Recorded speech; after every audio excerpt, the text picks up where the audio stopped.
Well,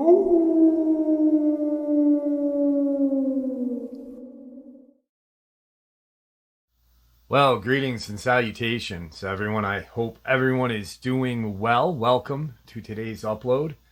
Before we jump into it, a couple quick links. As many of you know, I rely on Patreon, PayPal, channel membership, and the merch to help the channel to continue to grow and go. Links to Patreon, PayPal, and channel membership is in the description below. Merch displayed directly under the video. Also, Dogman, Frightening Encounters, Volume 1 through 3, the audiobook versions. They were written and researched by Tom Lyons, narrated and produced by me, Jeff Nadolny. Those audiobooks are available on Audible, Amazon, and iTunes, links to which are also in the description as well. And finally, last but definitely not least, if you'd really like to help support this channel to continue to grow and go, simply subscribe. It does not cost a cent. Click that like button, takes half a second. If you don't want to miss out on any of the informative uploads that I put out daily, click that bell icon, and folks, please leave a comment and share the video. Why? Well, because all of these things really do help this channel to continue to grow and go. They definitely do matter, and they are appreciated. And with that, I have taken far too much of your time. Let's jump in to today's upload, shall we? About a month and a half ago, I had a conversation with a subscriber that I had not talked to in a very long time. And he put me in contact with a gentleman that had a very horrific and traumatizing experience. He ended up losing his wife. And, well, I'd shared that experience. It really kind of made everything that I believe about New Mexico, or northern New Mexico and southern Colorado, a little more believable in my theories to me. And today I am going to share an update along with that experience. So there will be the experience, then an update on a very horrific and very traumatizing experience.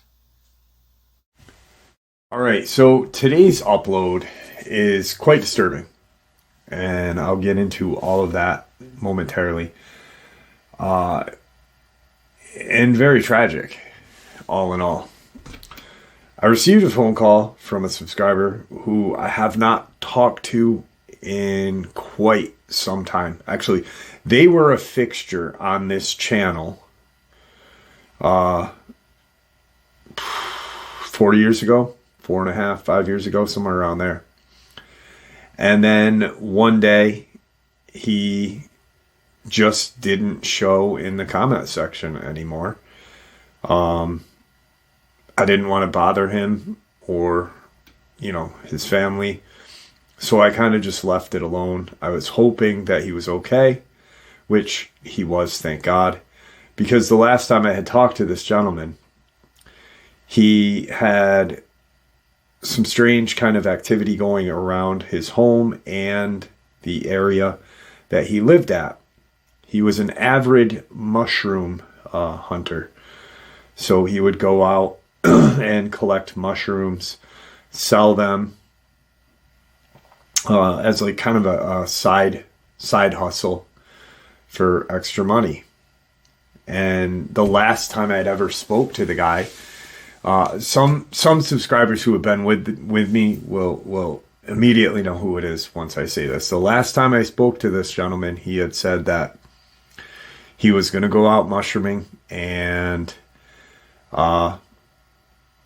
that he, had seen a Dogman 2 or 3 days prior to, and he was going to go back out to that area because I guess they were abundant there. And I had wondered about this guy. I was like, man, I hope he is all right, this and that. And so I get a phone call, and his name pops up on my phone, and it was a random, I just stayed home yesterday on Memorial Day. I didn't do too much, And so it was like, all right, this is cool. I talked to him for a little bit, and then he said, listen, I am calling because I still listen to your channel daily, and I apologize for, not being in touch sooner, but he's going through his own mental health issues and such. So he said, I've got someone that I met about 3 years ago. They moved to my area, about 15 years ago. And I just got in kind of contact with this guy, and we struck it up. He sells mushrooms to this gentleman. He also makes like custom silver jewelry and such. So that's another hint to who he is for the subscribers that have been with the channel back in the day. So he says, listen, you got to talk to this guy. I've heard you talk about how you believe that New Mexico and Colorado, along that border right there is something going on. And I said, yeah. Can you fill me in? And he said, well, I met a guy, and he's older than you and I, but he lived out there for quite some time. He's self-made, wealthy man. Had a beautiful kind of ranch out in the middle of nowhere, out in Union County. He had about 60 something acres of just beautiful land. And in 1982, his whole world came crashing down on him, and he ended up going into kind of a off the grid. He wasn't really on the grid, but he just kind of just became a loner after he lost everything that was important to him. Money is not important to him. He did not lose money. He's still very wealthy.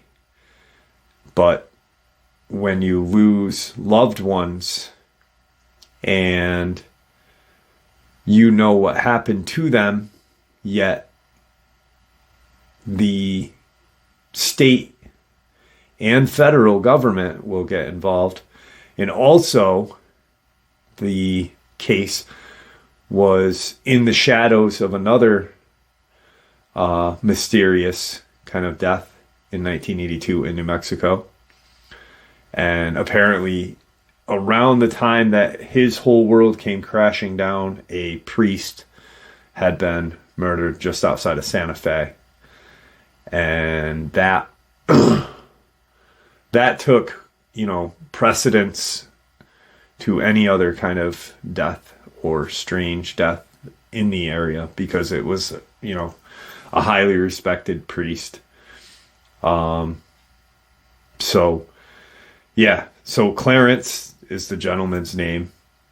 Wanted to share the experience with me, and he had heard me talk about how I believe that there is something very supernatural and high strangeness. There's some sort of high strangeness going on, and I believe there is a deep underground city that is controlled by the alien agenda and or the one world government.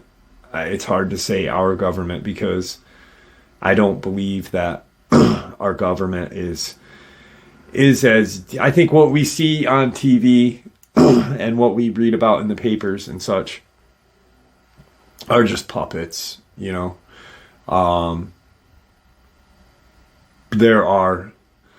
There are people and families that are so powerful that we as citizens wouldn't even know what to do.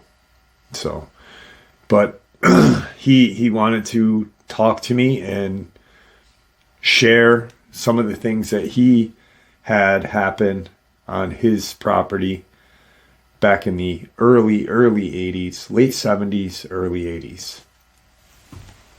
All right, so after talking with the subscriber, who we'll just refer to him as Redneck.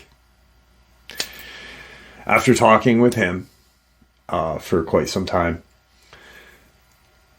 I asked, well, how am I going to get in touch with Clarence? Should I text him? It's Memorial Day weekend. I don't want to disturb him if he's got things going on. And he said, listen, he doesn't have a cell phone, so you can't text him. He's got a home phone.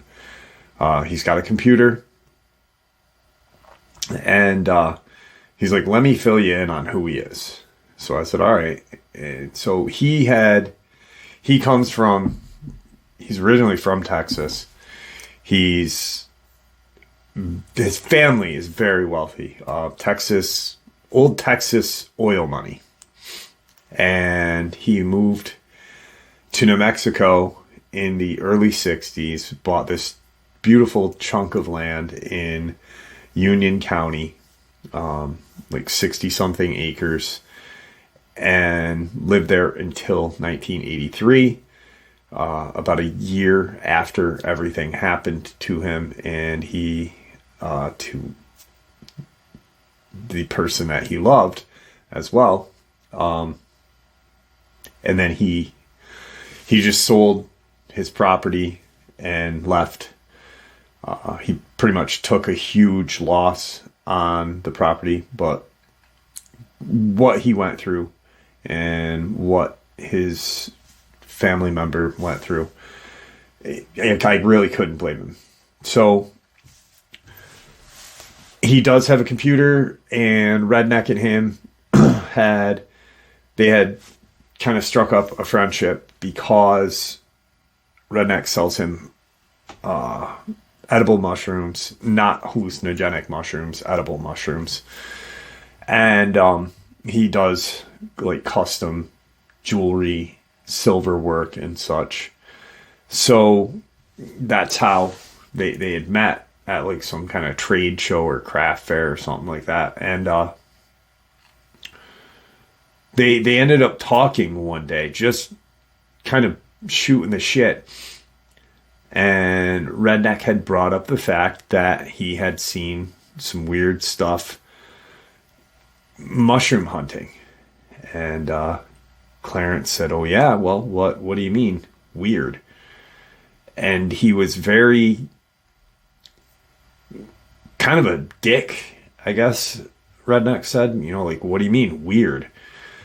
And so he said, well, there's things out in those woods that are not Bigfoot. There's things out there that make Bigfoot look very tame. And he could see Clarence's face kind of shift and a kind of a sadness come over his personality and persona. And he said, did I say something wrong? And he said, no. And throughout the time of them knowing each other, it was a slow growth of friendship. And Redneck eventually found out exactly what went down. So when I ended the phone call with Redneck, I called Clarence. And I said, hi, how are you? My name's Jeff. Redneck put me in touch with you, said you might want to talk. And I said, this is who I am, what I do. And I heard that you lived in New Mexico, in a very desolate area, and you had some stuff happen. And he said, well, what do you know about New Mexico? And I proceeded to, I said, well, I've never been there, but, I've researched it. I'd like to go there someday. I'm very fascinated with the northern part of New Mexico, southern part of Colorado. But other than that, not too much. I know that there's a lot of unexplained phenomena that happens there, and very strange kind of cover-ups by the government. Excuse me. And he said, that's, you're pretty much spot on, bud. And the way he said, like bud, it was like how Redneck said he was kind of a dick, because it was like, ooh, like I wasn't, when I talk to people, I'm not used to kind of any kind of hostileness, I guess the best word would be. And so, I said, well, if I'm disturbing you, or this is a bad time, or you just don't want to talk, let me know. I don't want to, bother you, sir. And he kind of said, I'm sorry. I'm really sorry. He kind of lacks in tact, actually, is the whole. But he is a very nice guy. Once I kind of broke the shell. He said that in the 60s, he had moved up to New Mexico just to kind of get away from his family. His family is well-known oil family in Texas. You wouldn't hear, if you're not from Texas, you wouldn't know his family, but if you lived in the area where his family is from, it would be boop. Last name would pop, So he's like, I wanted to get from underneath that kind of shadow and just kind of do my own thing. Being my family is very wealthy. I had a good chunk of money and still do. And, I just lived my life. I bought a ranch. I bought about 60 something acres, and I had moved out there with my girlfriend at the time, who was also from Texas.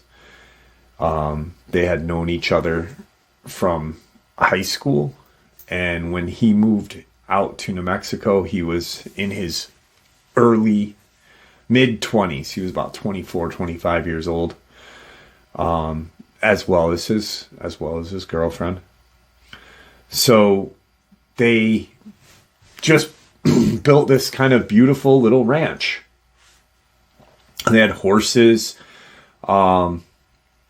small but very nice house. And he said that in his backyard there was a huge grove of like pinyon pine and ponderosa pine, just really, really deep. And he said there's a lot of strangeness that goes on in that area. He goes, I didn't really realize it until a couple years of living there. He said I was kind of blind to it because everything was new for me and my girlfriend at the time. They ended up getting married. But, it was like we were starting our life together, so anything out of the ordinary or anything that didn't fit, really, I wasn't paying attention to. I was just paying attention to getting our house built, building this ranch, and just living our life. And eventually he he started to realize just how weird things were. And I said, I asked him, I said, do you mind if I, where and how close are you or were you to the northern part of, I said, I know Union goes right up to the border, but he said, I was right in Folsom. And I was like, okay. So he's like, it's just a small little village, kind of like a ghost town. Very beautiful, if you like desolate, and that whole area is supposedly haunted. And I said, okay. I said, well, that fits to what I've been thinking about here. And he said, well, he goes, have you ever heard of the Tri-Point? And I'm like, no. And he goes, if you think there's a underground city from the lower part of Colorado into the upper part of New Mexico, do you think some would extend into Oklahoma? And I said, no, I don't know. Maybe. I really haven't thought about that. And he said, well, there's a Tri-Point where those three states touch. He said, and it's right on the border of Union County. And that area is also real strange. There's a real strangeness that he said the number 3 is a powerful number, the Trinity. And the second he said that, I was like, dude, this guy knows some shit. Because having a conversation with somebody, I always take people at their word. And I listen to exactly what they say and how they say things, and just little tidbits of information they spit out to me. But when he said the Tri-Point and 3 is a powerful number, it's the Trinity. I was like, this guy's spot on, okay? You piqued my interest, Clarence. You piqued my interest. So 1963 is when he started to realize just how strange the area that he and his now wife decided to settle in. They had moved out in 61, got married, and when in like 63 is when everything kind of just slowed down for them. Their home was built exactly how they wanted it. They had their ranch, they had their horses, they had their barns, they had their beautiful chunk of land, and they were living their life the way they wanted to. He still was in, and he still is in the family business, so he would travel to Texas periodically for board meetings and things like that. He's a guy that wears a tie that hates to wear a tie. He said, I own 2 of them and I have to wear them once a month. Other than that, I'm jeans and a flannel shirt guy. So 63, their life slows down, and he can kind of start to, because prior to all this, his wife would comment on how, just she felt like she was being watched walking back from checking on their horses to their house. How she would see just kind of strange, anomalous lights off in the distance, north of their home, going towards Colorado border. And he just kind of took it as, and he said, well, Taos has that humming noise. He said, in Union, up in Folsom, we have it too. He said it's not as predominant, but if you are sitting in your property, or you're just sitting in this kind of dry, arid, desert-like area, and you just sit quietly, he goes, you hear and feel it. It's almost like an inner vibration is how he explained it. And he said, when he said that about Taos, he said, I'm surprised. He goes, I've heard some of your shows. He goes, I've heard actually quite a bit of your shows. And he goes, I'm surprised that you haven't picked up on the relationship between Castilla County and Taos and that strange death that just recently happened. He said, I saw the video that you did when you pulled out your map. And he said, he said, I thought you had put it together right there.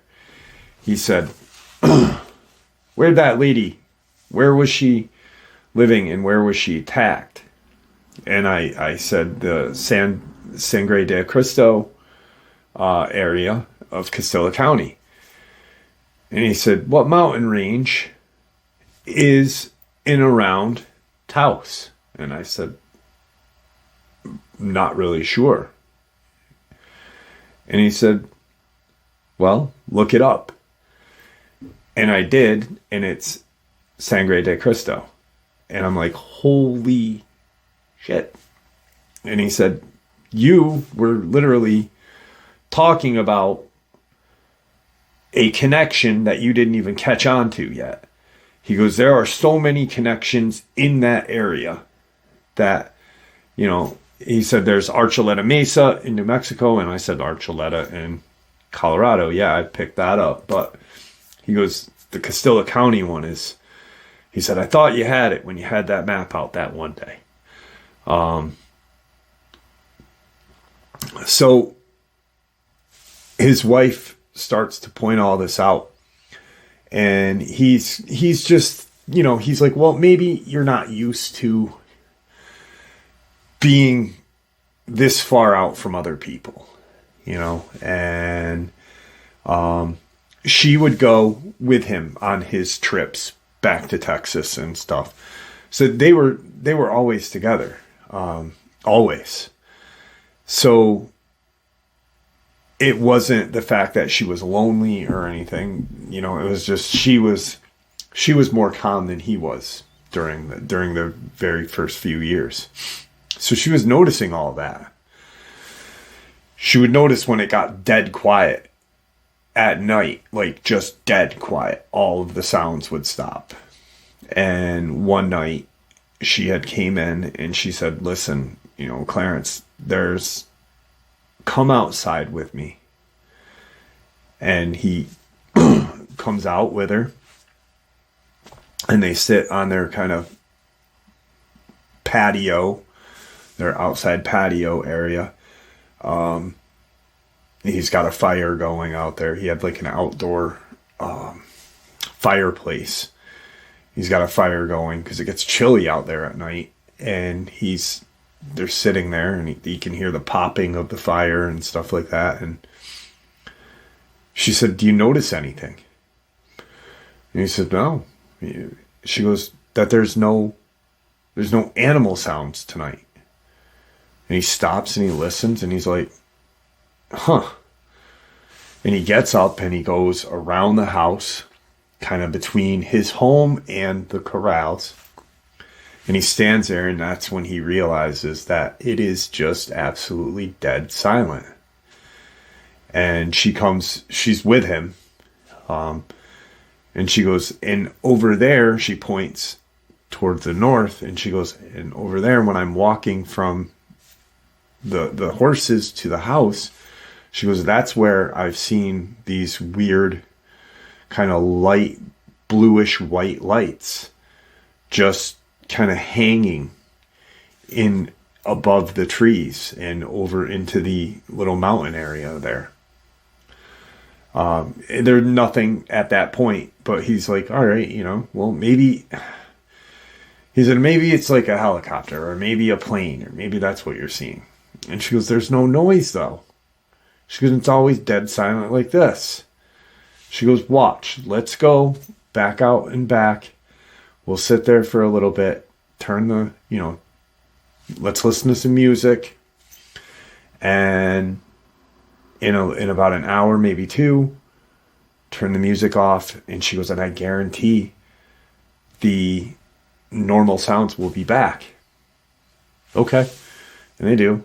And sure enough, about an hour later, everything's back. All the kind of wildlife, the nighttime wildlife in the high desert area of New Mexico. And he's like, all right, well, you're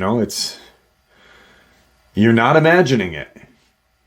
You're definitely not imagining this. And I now see what you're talking about.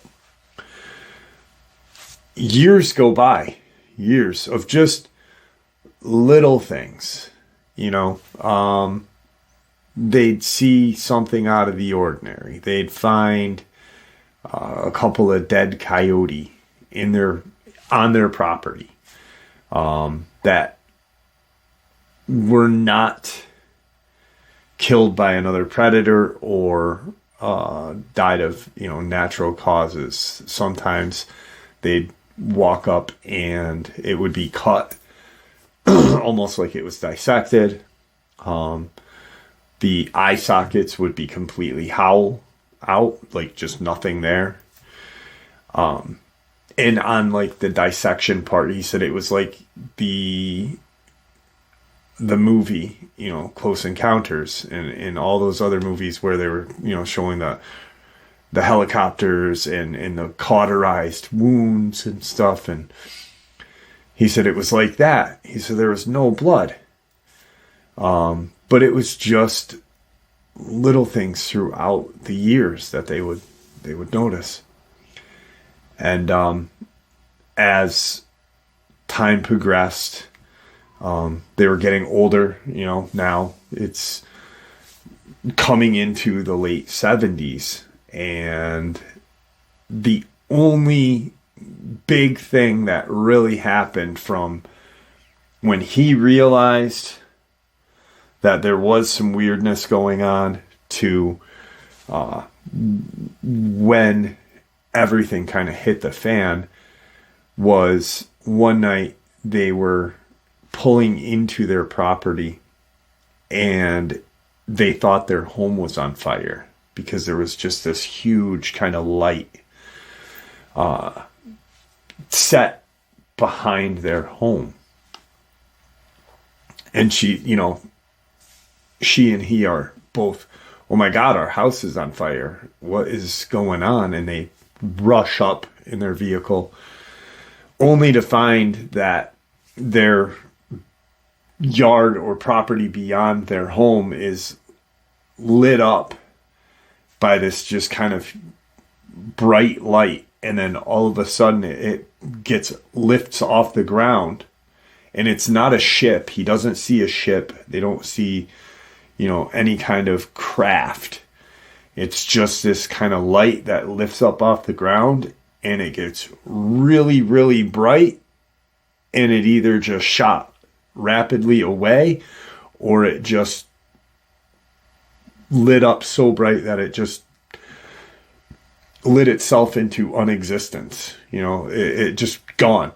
It got really bright and then it was gone.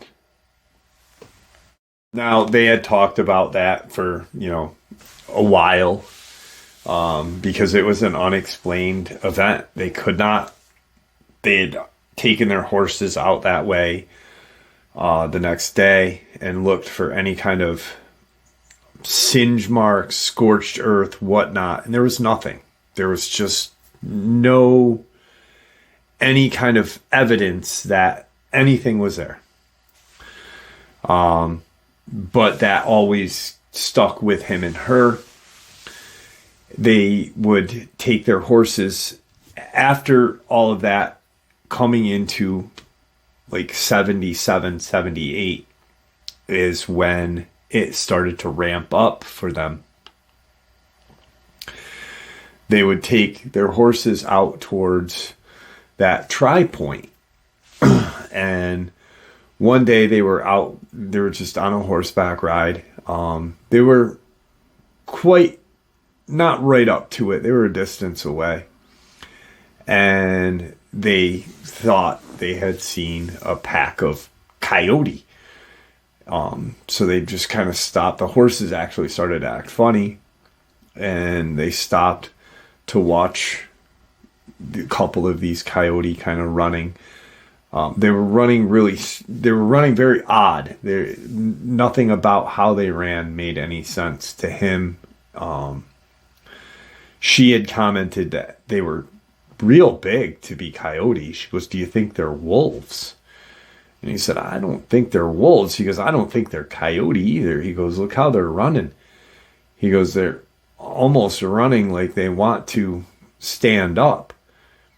And somewhere around at that point, a few of them had stood up, proceeding to run, not towards them. It was almost like the creatures were definitely aware that they were there because their horses were loud. But they were running away from them, not away from them, but they were running in a completely opposite direction that they were going. They were going to the east. These things were running to the south.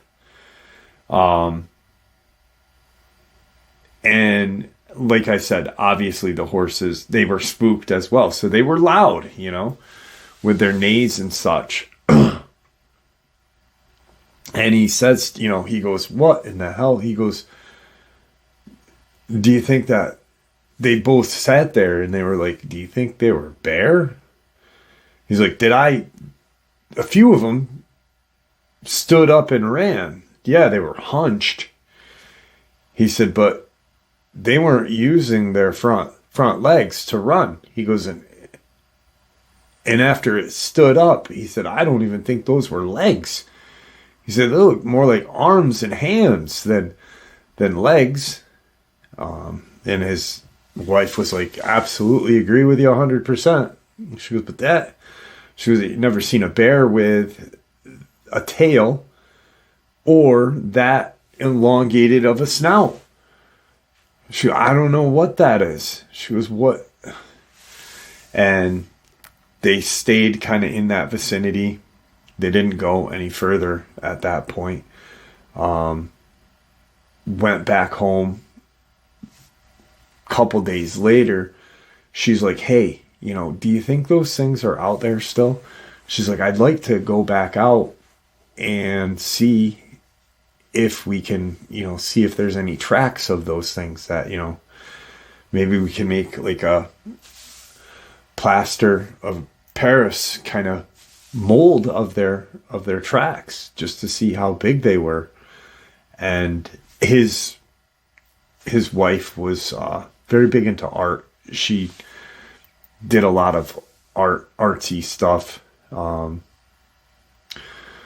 That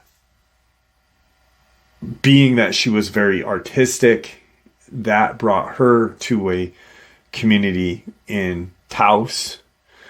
They would travel out over to Taos, and because there's apparently a very artsy community there, and had been there for quite some time. So they ended up going out, and they get to the spot where they had been standing and kind of calculated where these things would be, and they rode out to that area. And sure enough, there was what looked like really large tracks. But the front part of the tracks did not resemble the back. The back looked like a very elongated canine print. It would almost be like if you took a canine print where that back pad would be and just stretched the paw straight, just pulled it out. That's what the back looked like. The front was very similar to a human hand, but there was tips off of the front part of it. You could see that there were claws on this thing or things. So they ended up making a couple of casts of it and got home. She went into her little art room or art area where she did a lot of her work, which was off of their barn, next to their horses. That was one of the things that he was doing in the early 60s when they bought and lived on this property on top of the house being built. He was, building. He himself was helping, but, obviously they hired people to do it. But she had this beautiful kind of art studio on their property where she could do any kind of art that she wanted to do. She could throw pottery. She could, weld. She was very, very artistic. So she goes out and makes these casts of the plaster of Paris, and she starts to kind of mold them into a realistic paw or rendition of what these things would look like if these were real, not just the indentation, but she made an actual physical kind of copy of it. He was shocked at it because the back foot, if it was canine, the back foot was as big as his feet were, maybe a little bigger, and which baffled him. And then he said, if that back foot is that big, then that thing easily had to be 6 feet and more, just by how long it was. It was about 11 inches long. And the hands, he put his hand by it. His hand was dwarfed to the impression of the hand that they had taken. So she's out doing her stuff, and she comes back in, shares everything with him. And, days go by. They don't see any more of those creatures, which we know now as Dogman, because they stopped kind of going out that way. They started to go north through the ponderosa pines and such, almost going toward the Colorado border, which would be right north of them, and on their horseback rides. It was about 1980, so 2 years before his life came to a screaming halt and everything was taken. She comes running in.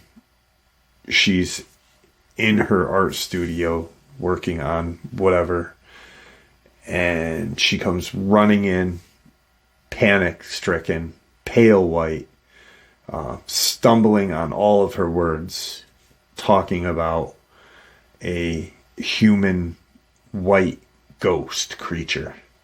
I just saw this human white ghost creature.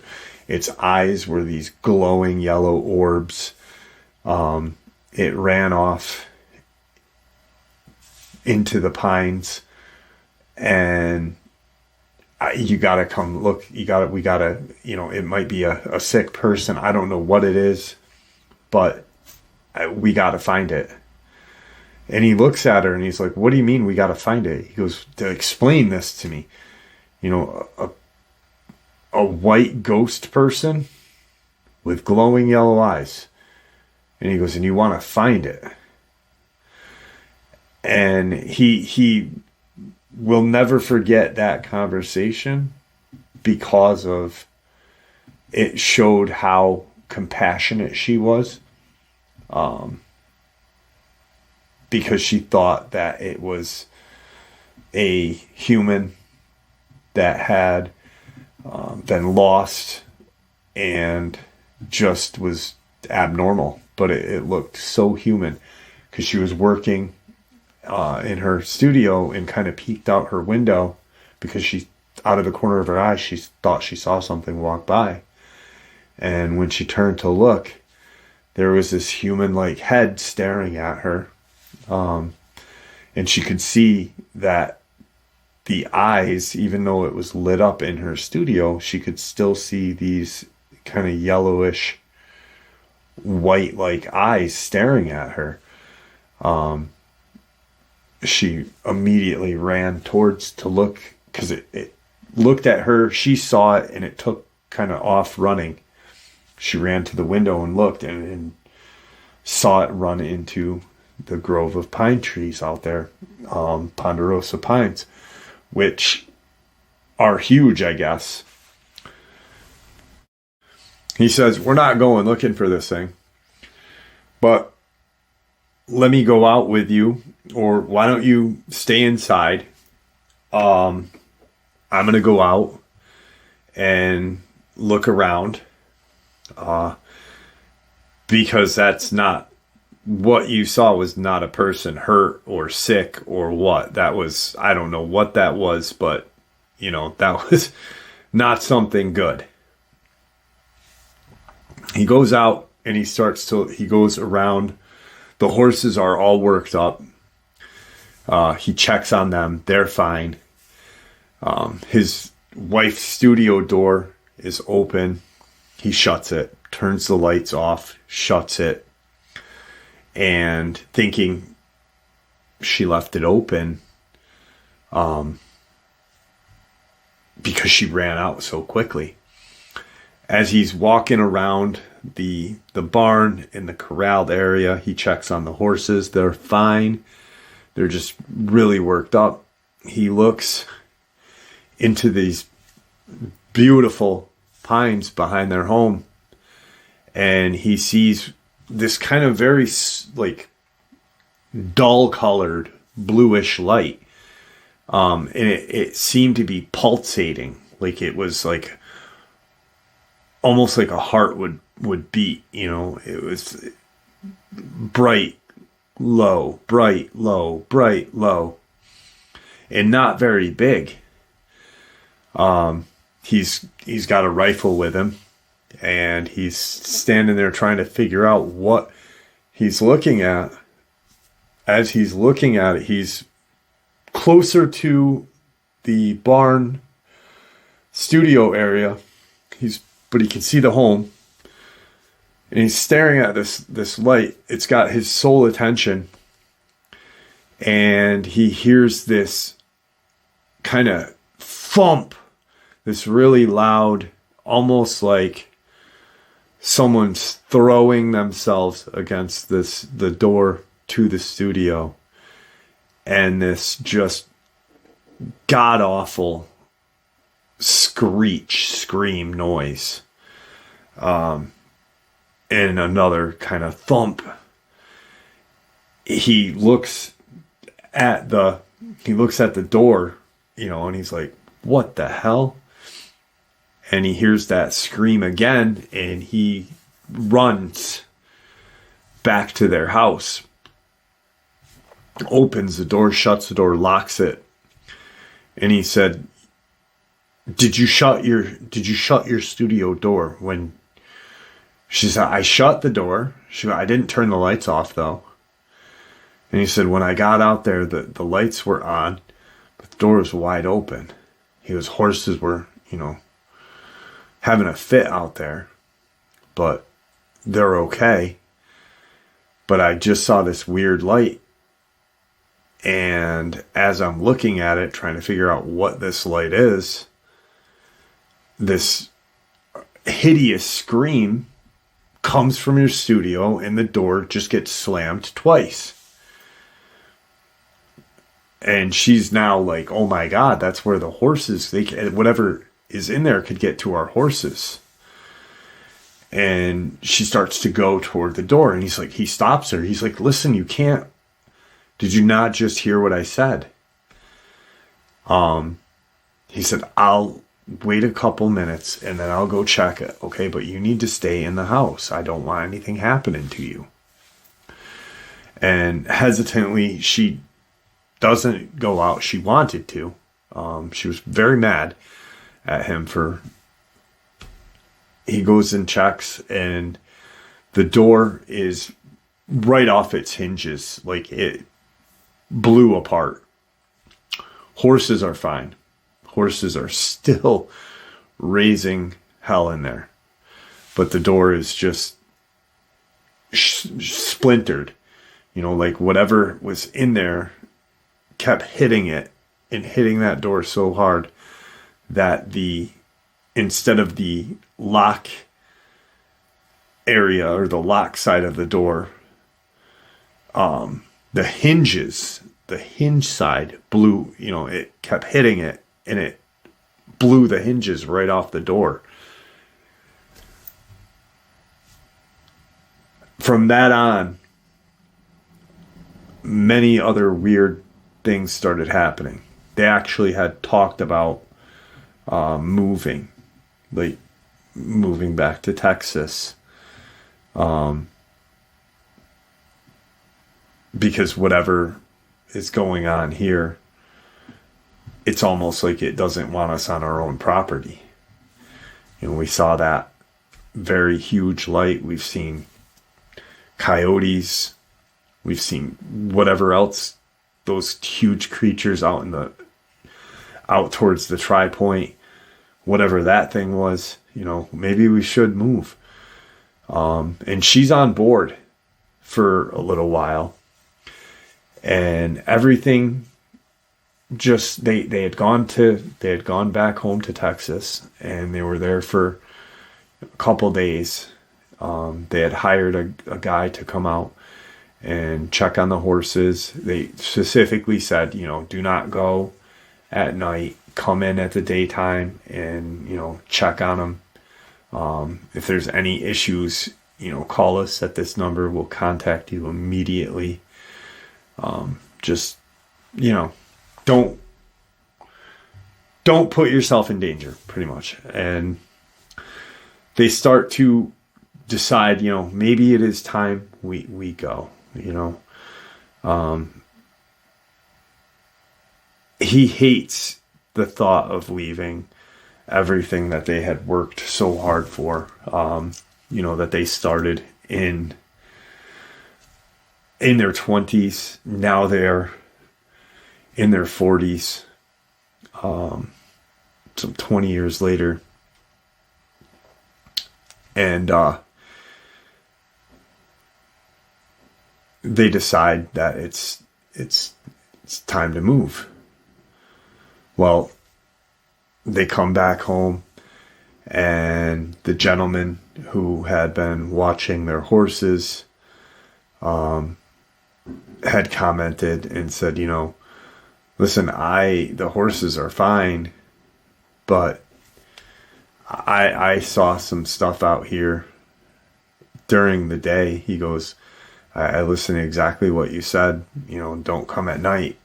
He said, but I had to come out at like 5 o'clock one day, and it was getting dark. And he said, I saw in the pines behind your house, these things, it looked like people running through the trees. He said, I thought it was people.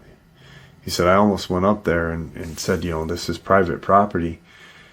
He said, until I saw, as they were running, they started to climb up into the trees. And he said, I watched those, you know, trees kind of sway back and forth. He said, I can't come back. He said, I don't know what those things were. I can't help you. And he said, as for, you know, whatever else you've told me about those coyote-like creatures that you and your wife had seen. He said, that's not natural either. He said, have you ever heard of skinwalkers? And obviously, the lore of Skinwalker, the Ye-Nada-Lushi, is a shapeshifter. So that kind of piqued Clarence's interest right there. Started to look into it. He's like, no, it's not. It's not. These were something else. These were not a human. These things were far too big. And they weren't shape-shifting. They weren't, doing anything other than being something that shouldn't exist. They weren't doing anything like shape-shifting or whatnot. During this last couple of months before his life went to shit, his wife started to complain of a headache, and they started to get real sick, violently, physically sick. There were days that neither one of them could, really do much, even get out of the house, laying on the couch, just real sick, headaches. And they go to the doctors, and there's nothing wrong with them. The doctor can't seem to find anything wrong with them. And he notices that metallic kind of humming noise, what I had talked about earlier, in that just faint kind of, and it sounded almost like very large gears with like a kind of engine rotating them, but deep underground. And he said, maybe that's why we're getting sick. Maybe the government's doing something on our property or near our property that's making us this ill. And they go out to Texas again. The second they get in the air, both of them are fine. They're away from their home. They're away from New Mexico. They get to Texas, and it's almost like it was like a 24-hour bug. They were back to normal, happy, healthy. During this trip, they decide that they're going to stay in Texas. They both go and look at some land that already has it already has a home, it has a ranch, it has everything that they want. It's just in their home state. And they both feel comfortable there. There's not that kind of overwhelming dread that their own home has. Imagine building your forever home, but always having a bad feeling there. She stays back in Texas. She's getting everything. They're getting everything together to buy this property. He goes back to New Mexico and starts to work on selling the property. They figuring out how they're going to get everything, their horses and all of their 20 something years of life with them. And they decide, they get everything figured out. And their last month that they are going to be at their forever home in New Mexico is when everything, his whole world got turned upside down. Multiple little things were happening. up right to the point of lights above their home, and they would see helicopters off in the distance, not directly above their home, but blacked out helicopters south of their home. You could hear them like thundering through the sky. They weren't going over their home. So the lights that they were seeing were not a helicopter with a spotlight. This was something else. And there was, multiple times in multiple helicopters.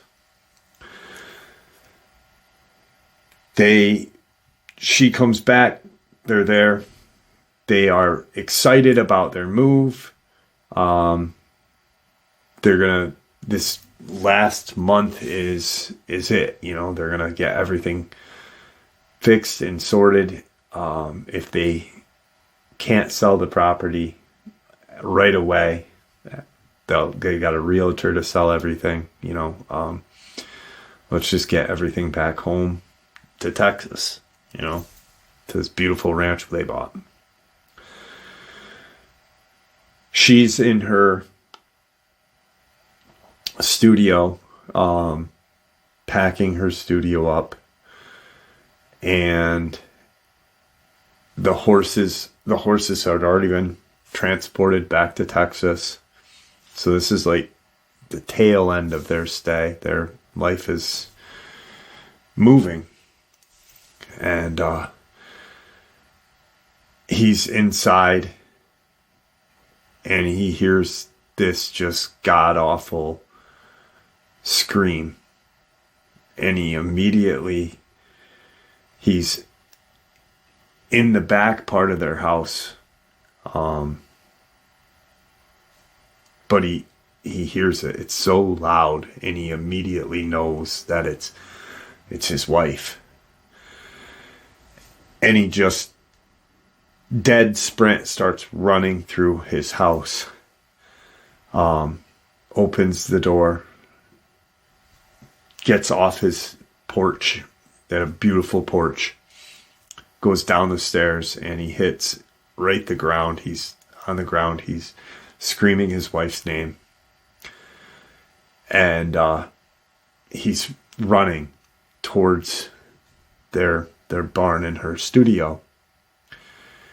And he sees a shadow or a mass of something coming out of the door. The light of the studio is dimmed because it came, something came out of the studio. And he stops because he's like, it didn't register. Nothing registered at that point because he knew exactly what he was looking at. He knew exactly what he saw, but it just didn't connect until seconds later. And seconds were just as long as minutes during this. He realizes what he sees is this large figure that is very dark colored. It's not these glowing, or not glowing, but glowing yellowed-eyed white kind of ghost humans, as she called them, which I think are crawlers, the way he described them. It wasn't the Dogman. This was something else. It was not Harry. He could make out in the light of the barn, the house. It was still dark. It's not bright, but you got 1980s lights. It's not like what we have in our homes nowadays. And he realizes that what he's seeing is his wife is screaming for help. And this huge figure that is 9 feet just huge, 9 to 10 feet tall, dark colored, like not black, but it was dark. You couldn't make out hair. Something has got his wife, and it has her pulling her by her head. And she's screaming, she's kicking her feet, her arms are flailing. And he realizes that, it registers, and he screams his wife's name. And she's screaming, help, help me, oh my God. He starts to run towards her and this creature. And as he gets closer, he's probably 20 feet away. It stops, turns, and looks at him, and it has red eyes. They are fire-colored red eyes. It hisses at him. It kind of like a snake or a lizard hiss. Very loud hiss. He can get kind of features of it, and it is what he now knows is it was some sort of reptilian creature dragging his wife out of the studio. And as it hissed at him, he was struck by this kind of fear where it froze him. He couldn't do anything. A woman he's known for ever, since high school, and he's helpless. It hissed at him. He stopped. She's screaming, kicking, flailing, and it just ran away from him and into the trees. And he's helpless. He can't do anything. He said, I couldn't move. I couldn't move. He started crying. We had to stop talking completely for a little bit. I said, take your time. Don't, if you don't want to share anymore, don't.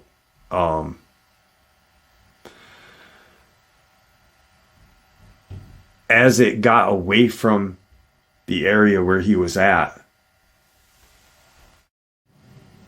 it got her into the trees. He heard her final scream, which abruptly ended. And nothing else after that. He ran back into his home, got his rifle and a flashlight, and ran towards the woods. He went into the woods. He could hear something running in and out of the trees, not going up into the trees. But as he got into the kind of pine-like forest, he could hear it running around him, like it was playing a game with him. And he couldn't find his wife at this point. He couldn't see where this thing was going.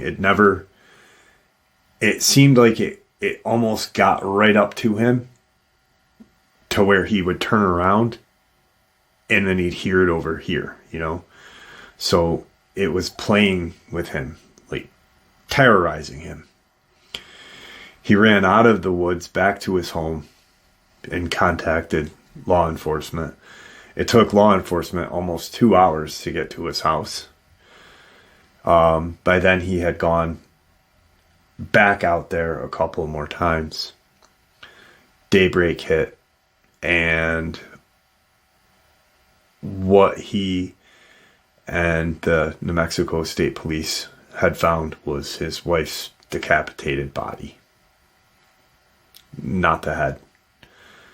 The head was never found. They questioned him. Obviously, he's going to be a suspect, but they started to look at, investigators and stuff came and started to look at the damage inside her studio, tracks that were made in the yard, how their soil is. It's not, it's not like,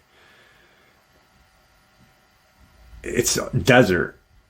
So tracks are visible, and there were very strange kind of almost like lizard footprints, bipedal lizard footprints, kind of like a webbed with what looks to be something dragging behind it, which he later pieced together throughout the years of mentally dealing with all this. Its tail. And eventually law enforcement said that she had been attacked by a wild animal. Almost ruled him out almost immediately. He was questioned extensively, but the amount of damage, that was done to none of it could have been done by a human. The tracks, they saw the tracks. They were stumped just as he was.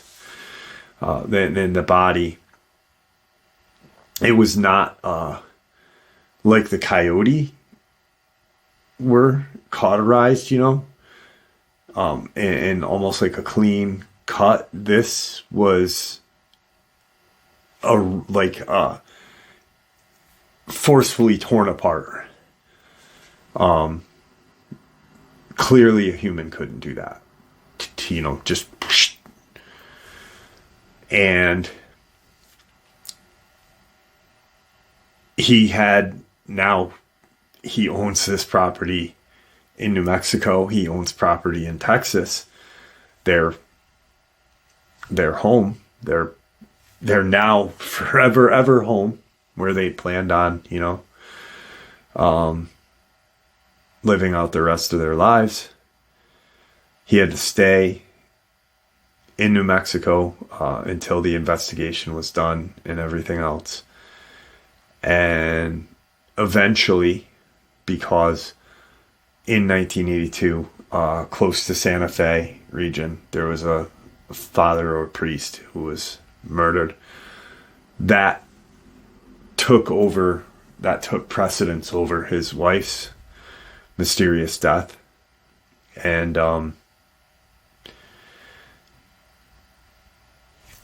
he was just left with no answers.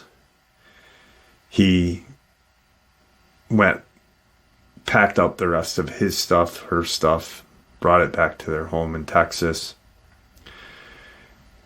in 1983, and stayed in Texas for a couple years, and then randomly decided to move to where Redneck now lives and has lived, which I'm not going to disclose where or what state, because of his privacy reasons. But now he's there, and he is in his he'll be 80 this year. And has never mentally healed from what occurred. And he'll never heal. He still thinks about, he never dated after, they never had children. And that was something that they had thought about doing when they went to Texas. They were going to adopt because she could not have children. And he said to me, whatever is going on in New Mexico, Colorado, there is definitely multitude of these creatures and different kinds all living or thriving in that area. He said, I believe that those lights that we saw were portals. I believe that one huge light that we saw was some sort of craft, even though we couldn't find any scorched earth or anything like that. He said, but everything that happened to him has happened to other people there too. So I had to hit pause because my daughter was coming down the stairs. But basically, Clarence now lives in an undisclosed state, and he's old. He's never healed from what he saw and experienced. And it was sad. It was really sad. But where he's still all mentally intact. Like, it was really interesting to talk with him. Because mentally he's still all there. But with everything that he's gone through and witnessed, I think maybe sharing it with myself and Redneck, I think has helped him. The most interesting thing out of that whole conversation, though, was, for me, was when he brought up the Castilla County attack and said, where is that mountain range? And I'm like, and then I looked at it and I'm like, oh my God, it's the Sangre de Cristo Mountains, right where, because right over the border.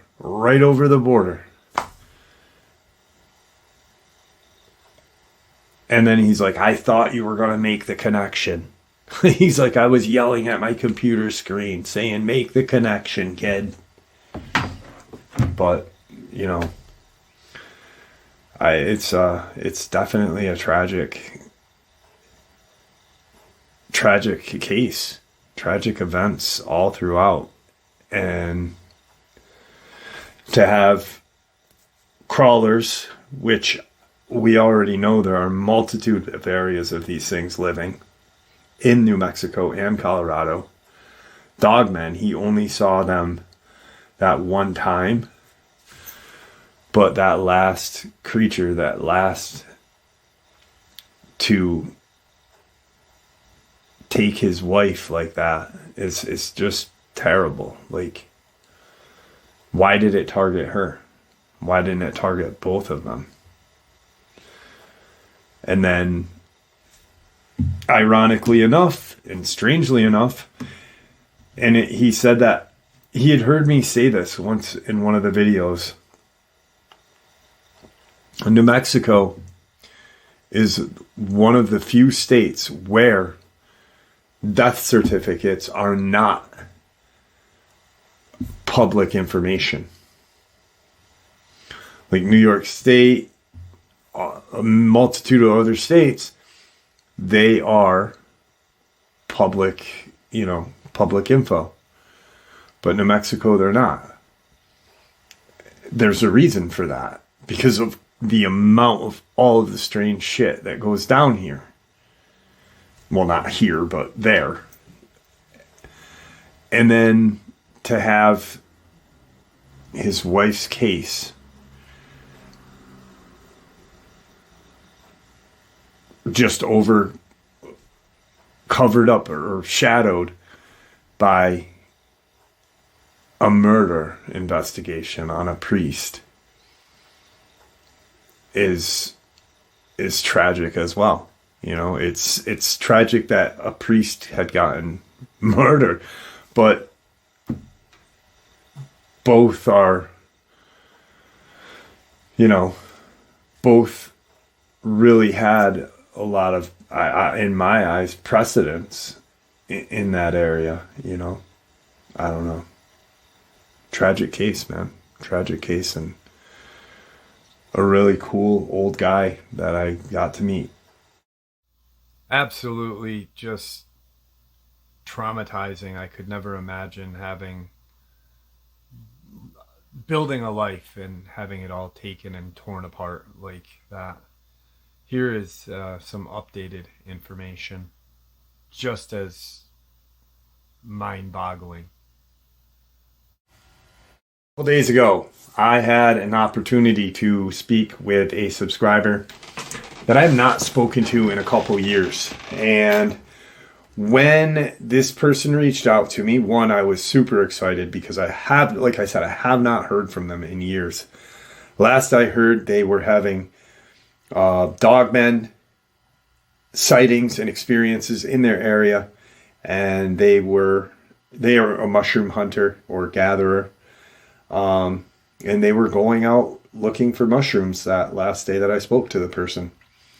They had gone through some personal issues, but he had befriended a really cool older gentleman, and I was able to speak to Clarence, which that conversation connected so many dots for me. He watched the upload. He said it really brought a tear to his eye when he read subscriber comments too, because it was almost like his wife was with him. And for those of you who didn't hear it, he lived at the time, from the time he was in his early 20s till around almost 40, in Union County, New Mexico, and close to the Preston Monument, which is the Oklahoma, New Mexico, Colorado border, the tri-point. And he had bought like a 60 acre ranch with his wife. They were high school sweethearts, best friends. He came from a very wealthy oil family out of Texas. And during his and his wife's life in Union County, a lot of weird things happened. And Union County falls within that scope or that radius of where I believe there is a deep underground city controlled by either dimensional aliens or aliens from outer space, whichever. I myself believe they are dimensional. I believe they quite possibly are from different planets, but use portals or wormholes to travel. And yes, I believe they can bring their ships through those wormholes or portals, but that is my own theory. And the location of where he is or was all falls into this really crazy place on the New Mexico-Colorado border. I'm looking at my map right now. You have Dulce about 75 to 100 miles away. You have Taos and Los Alamos, all in this kind of area on top of Castilla County and a couple of other different counties where there have been some very unusual attacks And interestingly enough, within the last year, there have been 2 attacks that don't make any sense, both in Colorado, one in Castilla County and the other one in Conejos County. Both just kind of tossed up in the air.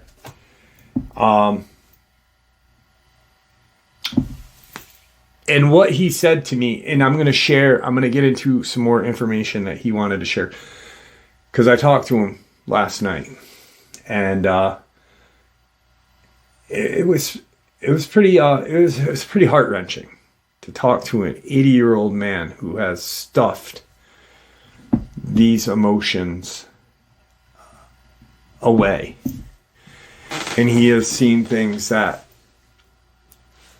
in that short period of time, that 20-year span of living in New Mexico, he has never seen anything since where he lives. He did fly or move back to Texas for a little bit, and then he now lives in an undisclosed location. But he pointed out, and I keep looking at my map because the connections and puzzle pieces that I literally overlooked, like where the woman who just recently had been attacked, Cindy Denholm, which is a tragic, a mystery animal mauled a woman to death during a brutal attack. A coroner has now ruled Cindy Denholm, 68, was attacked at the Sangre de Cristo Ranch, a Colorado community near the New Mexico border, January 25th of this year. Now, I have talked about that, and I put the connection on the map. I was like, guys, it's right over the border. It's right where this fits. And what he said to me is there is a location in Colorado as well that there has been some sightings and other kind of strange things in the Sangre de Cristo Mountains, which is only a hop, skip, and a jump as the crow flies. Not using the road. Use the road, you're traveling 54 minutes because obviously you have to go around. But these creatures do not use roads. If they have to travel on land, they're going to travel the fastest route, or if they are using underground tunnels or labyrinths, whatever, it's going to be even faster. It's only 15 miles of a different, pretty insane. And he said, I thought you were gonna talk about that, but you didn't. And it really just, I was kind of like, I can't believe I missed that. And then the gentleman who was attacked is only 1 county over. And ironically enough, the Castilla County, Conejos County is almost right above Union County, New Mexico. So that right there was interesting. And another thing, I keep looking at the map again. Why? Because of something else he told me. Is he said, we were talking, and I'm so thankful that Redneck has put me in touch with him and is a friend of his, because he would not have the ability only to just use a landline, and he does have a home computer, but he does not have a smartphone. So with that, I can see who I'm talking to. Clarence can look at the map with me. And he said, Jeff, have you put together that there is a triangle? Taos, Dulce, Los Alamos. It makes a triangle. Trinity, Tri-Point, Trinity. Tri-point is where he and his wife saw dogmen they thought were coyote, or they actually thought they were just huge wolves, until they started to stand up and run bipedally, not towards or away from them, but in a different, running technically away from them, but not because they were there. There are so many connections, and biblically, the Trinity, I do believe that these alien creatures are demonic. 100%. Especially after what happened to Clarence's wife. And for some reason, during exorcisms, like in the Father Malachi Martin book and other books that I've read,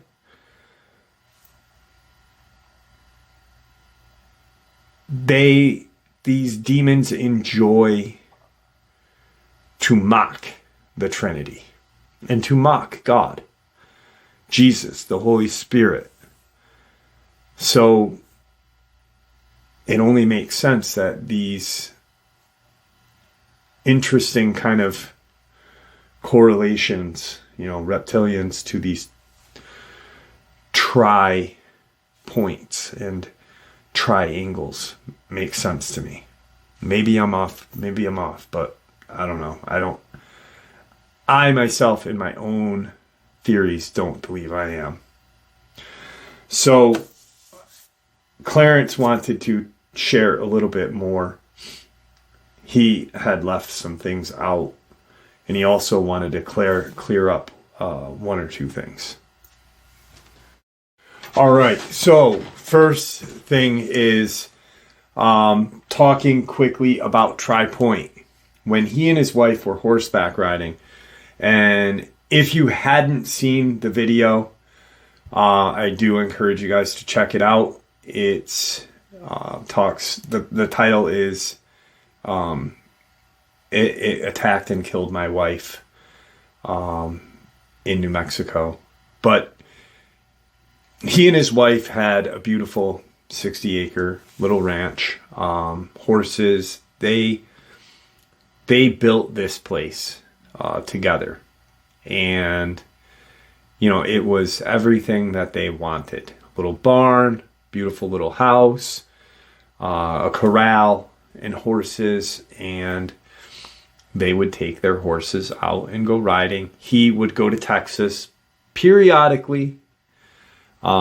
His wife would go with him, and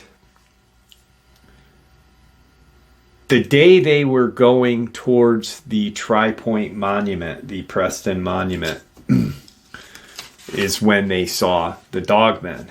And I had told you guys how they spotted them. His wife had spotted them first, and she immediately thought they were coyote, and then they realized just how big they were.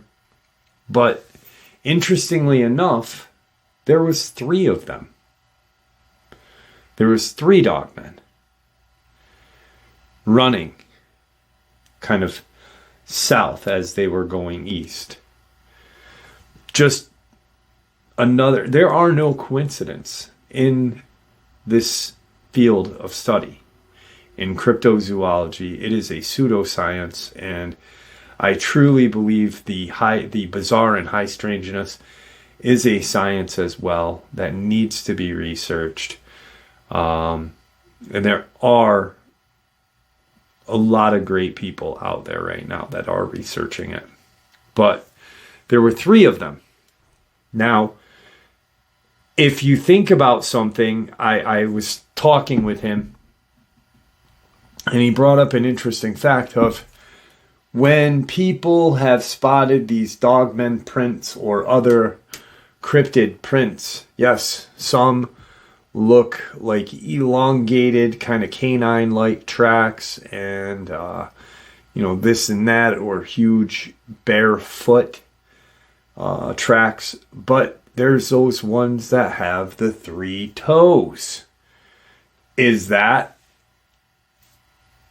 Are those dogmen, or are those reptilian? Are they demonic? Because we've seen people have told us about how dogmen have these pod-like feet that are just elongated. But then there are the ones that have the 3 toes. Are they demons? I now believe they are. I believe it's just another way of these demonic creatures mocking us and mocking our beliefs in our God. Which is absolutely terrifying, So he immediately saw there were a couple comments that more than a few, made him tear up and think about his wife. But one really kind of affected him and made him actually break down. It said something along the lines of not fighting for your wife or something like that. And I don't know how it was meant, but he took it kind of like, I didn't fight for my wife. He's like, I immediately ran into my house. He goes, after that creature, I saw that creature pulling my wife out of her art studio that was attached to their barn. And right as it hissed at me, he had been walking up. It was enormous compared to him. He's, at the time, like 5'10", and this thing's 9 to 10 feet in height, reptilian, huge. It turned, looked at him, and hissed. Red eyes, a tail.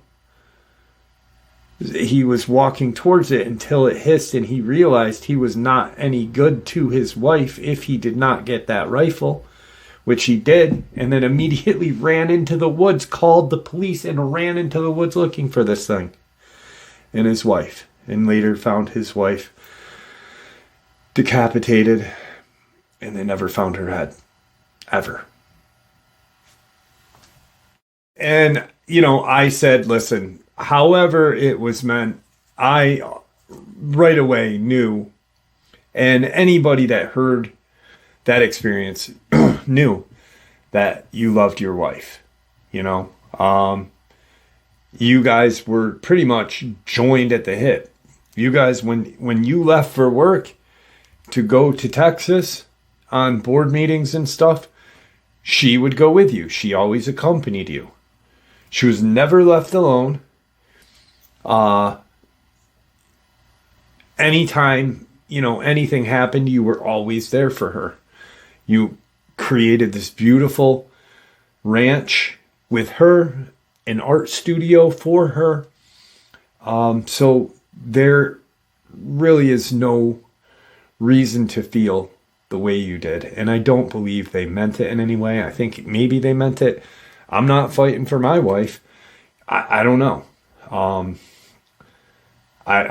You did what anybody else would do, pretty much. If something like that occurred to me or happened to me, I would immediately be going for my firearm, because what am I going to do? I'm not any match for that. Another question was, did they have children? No. And here's the thing. At one point, she did get pregnant while living out in Union County.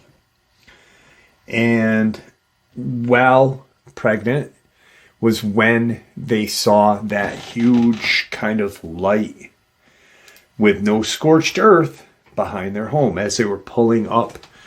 They were coming from doing some errands or whatnot, and they were pulling into their driveway. on a long, desolate road, and they thought their house was on fire. But it was this just enormous light, which he now believes either could have been an enormous portal opening or a UFO, whatnot. But she had been a couple months pregnant at that point. And after that event, they had gone out and looked around the next day in that area. And she miscarried and was never able to have children from that point on.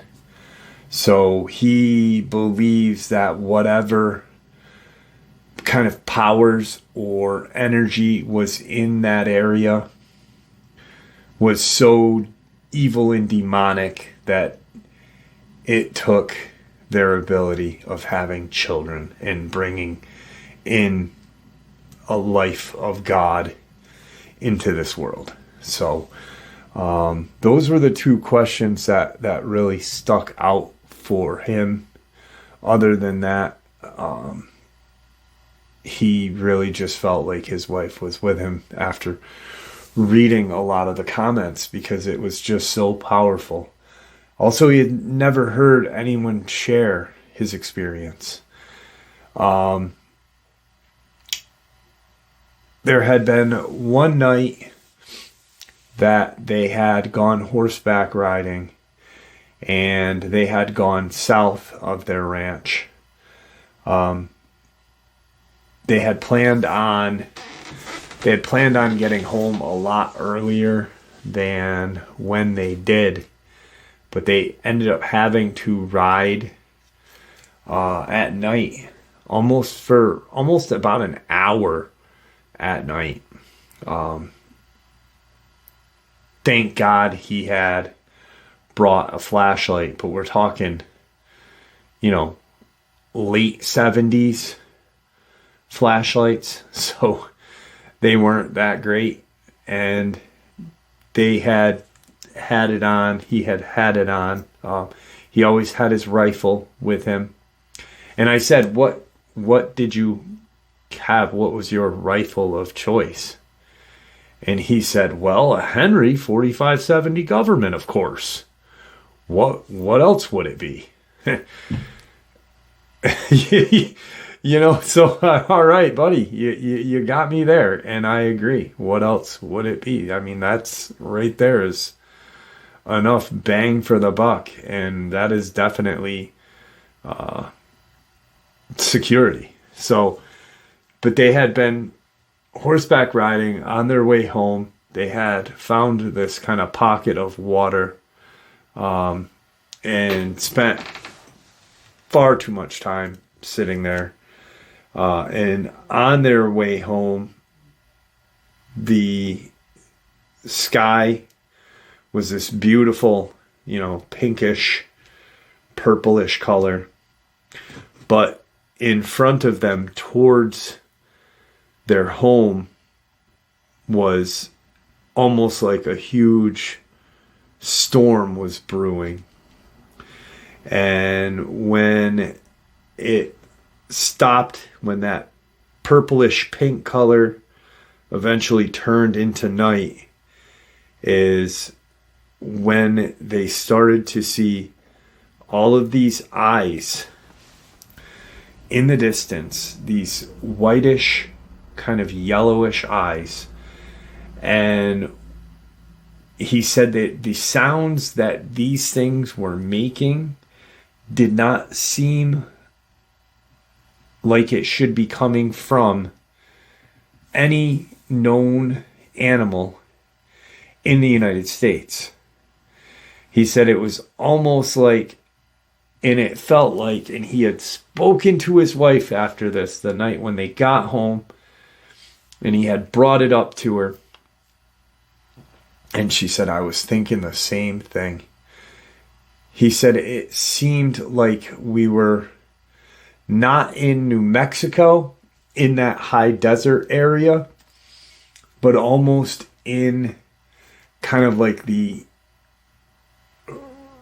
African, plateau or whatever, where he said the sounds were so similar to a hyena that it was like they were just in the African bush. And it was almost like they had, when they had got home, when they had got to their barn and put their horses away, fed them, watered them, took care of them, and went back into the house and started to settle down and relax. He had said, it was really weird because on the way home, after it really started to get dark and we started to see those eyes and the sounds, he said it almost was like we were transported to somewhere else rather than being in New Mexico. It was almost like we were in Africa, in the African bush. I know Australia bush, but Africa because the hyenas, and he said it felt so realistic that his wife felt that same feeling as well, and that these sounds that these creatures were making sounded just like hyenas. I said that I have a video a subscriber from Georgia had sent me, and they were having a bonfire in their backyard. Husband and wife and a few friends. You could hear them talking. They had heard some strange kind of yelps prior to, and that's how the wife ended up having it recorded.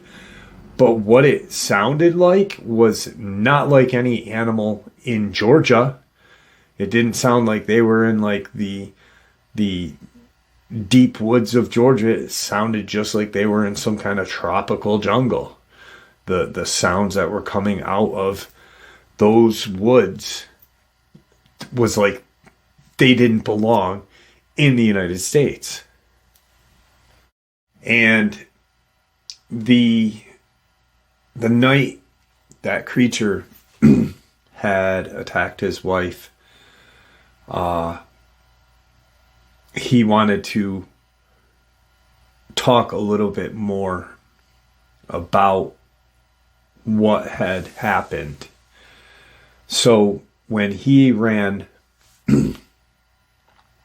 run out of his house, he did not think about getting his rifle. He thought, quite possibly there had been a wild animal in their property, coyote or whatnot, and he could spook it off. When he saw the shadow come out of the studio, the art studio that his wife had, he had realized just how big this thing was. And it was seconds that passed when he realized that it was dragging his wife. When it turned to look at him, because of the lights from the house and the barn, and they had a pole light closer to the opposite end of the corralled area, he could see the glowing of its eyes. He could see rows of almost needle-like teeth. They weren't small like needles, but they resembled almost like hypodermic needles, but very thick. Maybe the thickness of a pen or a pencil. In rows of them. And its size was just so huge. He thought, at very first, he thought it was a human, because he thought how big its shoulders were and the way its body was shaped as it was walking out into the open area to go towards the grove of pines and such, that he thought it was someone wearing almost like a duster jacket. And then that's when he saw everything, realized that that is not a duster jacket. That's how its body is shaped with its tail and everything. There was no consumption on the body either. It was just decapitated with no surgical implement. It was just ripped off, which is really, really sad. So we start talking, this conversation was about an hour and 20 minutes, but I told you about the key point of the Castilla County and where the Sangre de Cristo ranch, where the woman had been attacked. Now, the Sangre de Cristo, the mountains go right into New Mexico. The correlation of that is where those mountains stop is right in that vicinity. It almost right above where this underground city would be. Just like Archuleta Mesa in New Mexico, in Colorado. Sangre de Cristo, the meaning of that, going back to the biblical threes, means the blood of Christ. Ironically enough,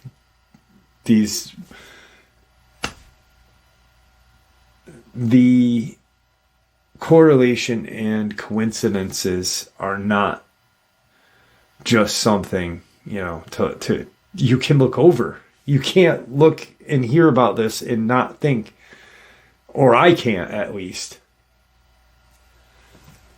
So with those red eyes of that creature, he had actually forgotten to talk to me about this one thing.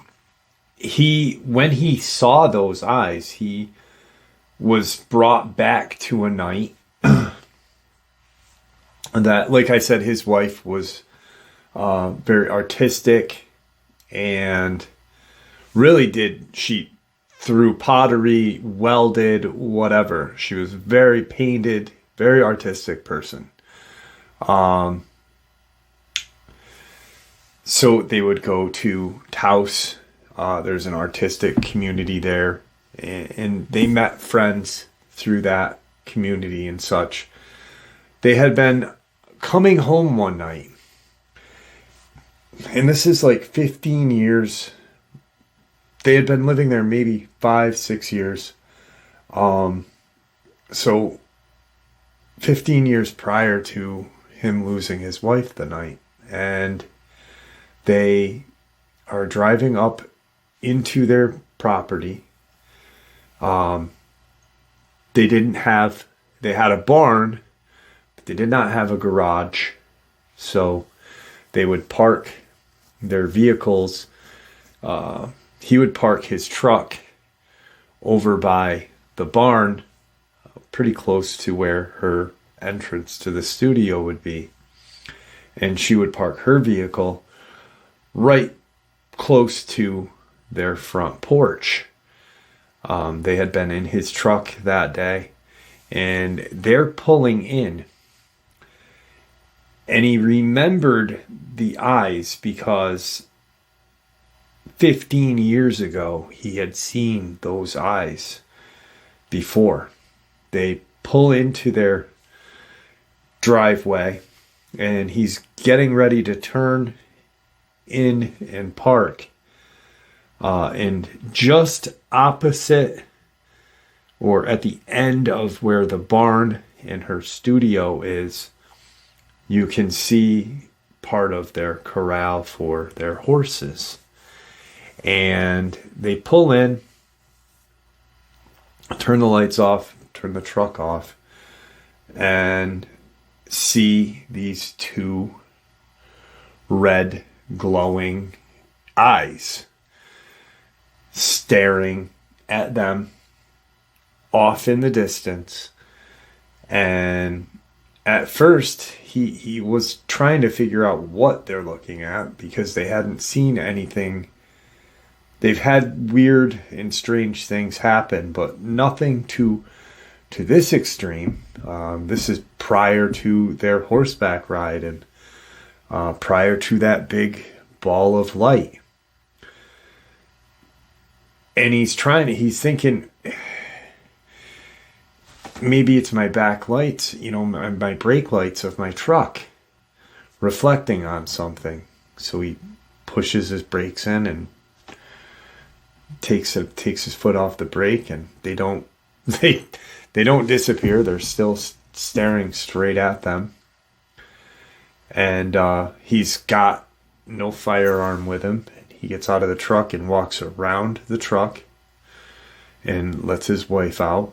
And they're walking to their house, and she's already noticed the eyes as well. And she's spooked and thinking about the horses. She tells him, I don't feel comfortable with you going out by yourself. Get your rifle and I'll carry a flashlight. So at least we'll be together, and we can, if you don't see it, maybe I will. And if I don't see it, you will. So, but as they're walking in, he keeps peering over his shoulder, and so does she. And they get to their porch, and this is before they had the pole light installed at the other end of their corral. They have a barn light, and they have their house light. So there is light, but not a lot. And that pole light was positioned strategically so there would be light in this area, where they did their most walking back and forth to the house, to the studio, to the house, to the barn. To get on the porch, and they turn, and those eyes are right at the front, the nose of his truck, just watching them. And she unlocks the door quickly, goes in. He's entering into the house. He's got like 1 foot out of the house, 1 foot in the house, and there is just this blood-curdling screech, just high-pitched, unable to compare it to. There is no comparison to what that noise was that night.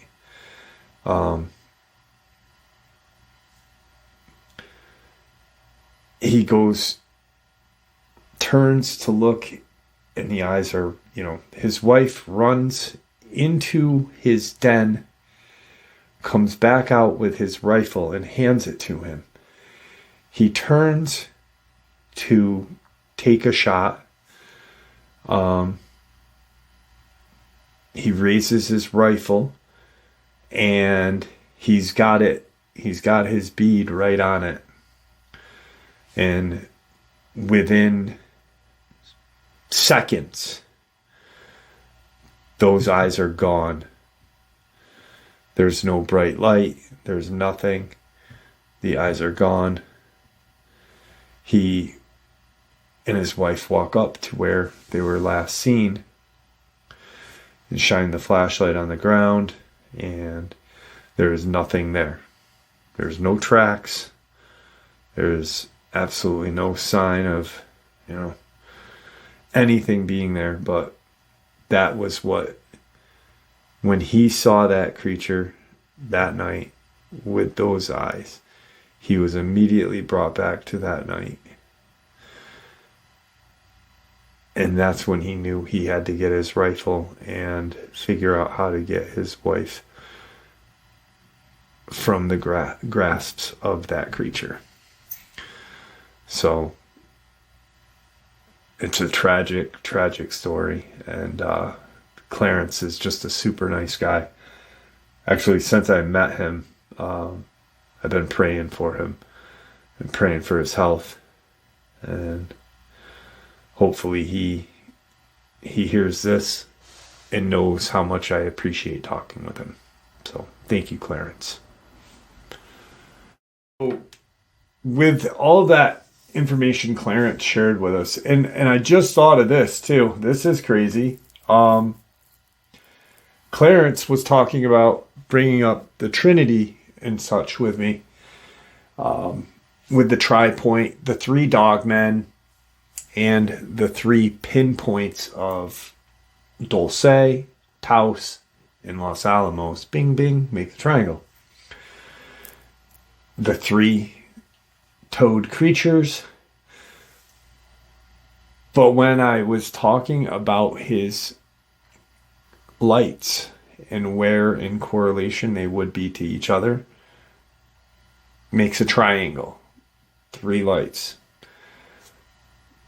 Coincidence? That probably is. But holy shit. Pretty crazy.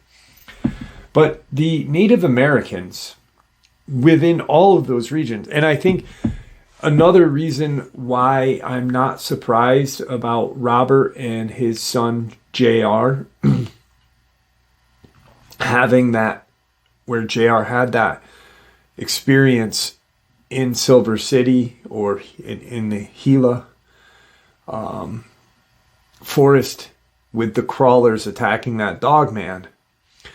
Native Americans knew of these creatures well before the Europeans even stepped foot onto this country. And right from Navajo, Zuni, Pueblo, Hopi, and even the Apache.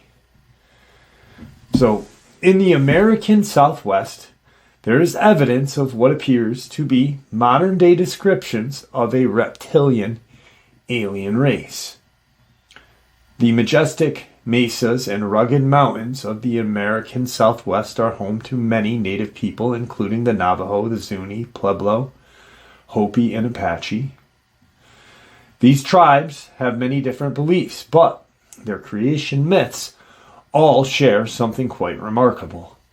All of them share the belief that they came up from the ground. The Apache and Pueblo Indian, the Zuni and the Hopi have a legend that they emerged from some underground world in today's world, and some of the southwestern people went back underground for safety. The Hopi of Arizona say their ancestors escaped a deadly storm of falling stars with the help of the snake people, who took them to the shelters deep within the earth.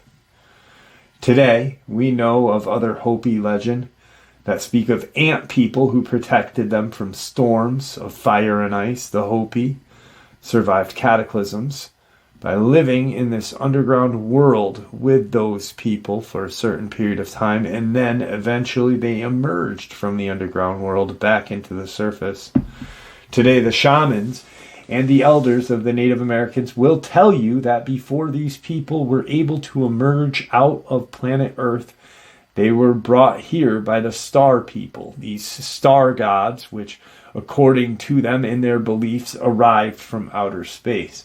For decades, stories of encounters with UFO and alien beings have been told among the people of New Mexico, the Jicarilla Apache Reservation near the town of Dulce, where there is an alleged underground facility where aliens and humans work on several projects together, nestled in the shadow of over 9,000 foot high Archuleta Mesa. It is from this mesa and mountain that people claim to have seen UFOs flying out of the mountain, and even today New Mexico is one of the places where most UFO sightings occur. There is no doubt that there is something in this part of our planet that attracts these extraterrestrial visitors. Some of these aliens in these stories bear a strange resemblance to the ancient tales of the ant-like and snake-like beings of the Hopi legend, and have a great resemblance to today's description of a reptilian alien race. One thing that is strange, for sure, is the amount of military traffic over at Dulce. The unmarked black helicopters, the heavy-duty Chinooks, all of them spend a lot of time in Dulce than they should if nothing is going on there. So yeah, they are here for a reason, and that much military activity is not normal. Now, out of those 5 or 6 Native American tribes, one sticks out where how they talked about some of those Native American tribes were led underground to the snake people, the reptilians.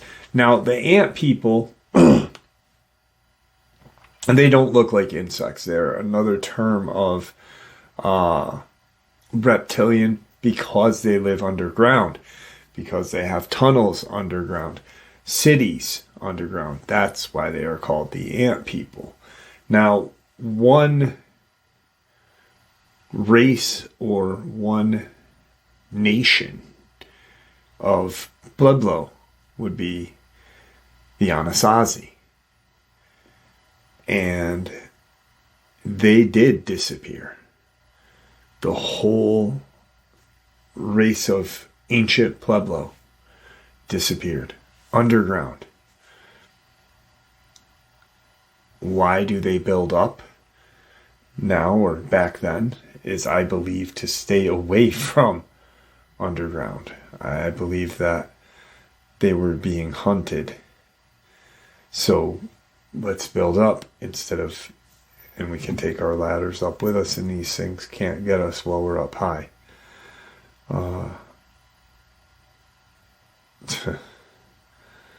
It's pretty insane. It's sad and it's tragic. A whole race of Native Americans just gone. But yet, are they? Or are they living with these greys, with these reptilians? Or are they enslaved? Like the countless missing people year after year after year.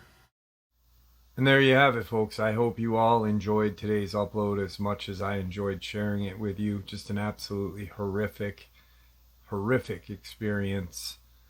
My God, I honestly cannot imagine building a life and just having it get torn apart the way it went down. Thank you all for supporting the channel. It is your support that helps the channel to continue to grow and go, and what gives us all a place and a chance to share our experiences and theories judgment-free. Everyone is simply treated with the respect that we deserve. Stay safe, happy, healthy, and ever vigilant, keeping an eye on our children, pets, family, and our friends. These creatures are real. These events have happened. Share this information with those you love and care about, and it may just help save their lives someday. Until next time, never stop asking questions, never stop searching for the truth, and God bless you all.